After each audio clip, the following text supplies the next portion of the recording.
Isang makulay at maliwanag na gabi ang bumungad sa mga bisita ng Baguio Botanical Garden ngayong Pebrero 13, 2025 sa pagbubukas ng 50 Shades of Bloom na isang espesyal na handog ng Panagbanga Festival.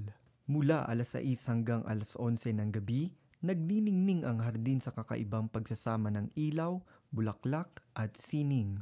Ayon kay Attorney Renan Diwas, ang proyektong ito ay isang pagpapatuloy ng Christmas special ng Botanical Garden, kung saan muling ginamit ang holiday lights upang lumikha ng panibagong ganda.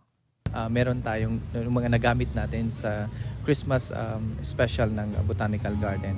So we would like to showcase a new look for the Botanical Garden kasi truly pag starting February onwards talagang panagbanga talaga dito sa Botanical Garden. There's so many things to see here, so many blooming flowers to see, and in order to integrate the creative industry, creative works ng ating mga constituents dito sa Baguio, we invited around 50 photographers to display yung luminous nila, mga photographs nila.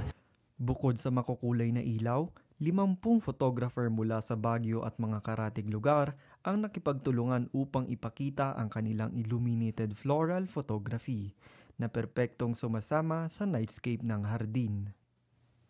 Masaya ako na nakasama ko sa feature dito sa exhibit dito sa Botanical Garden. Lalo na ito yung first na exhibit dito na ang venue dito sa Botanical na large print na 4x6 feet ang laki. Tapos sa gabi pa i-feature to. So papailawin to mamaya. Patuloy ang pagdagsa ng mga bisita upang masaksihan ang kakaibang karansang ito na hindi lang nagpapaganda sa panagbanga kundi nagpapalalim din ng pagpapahalaga sa kalikasan. John Hermark Villanueva para sa Herald Express.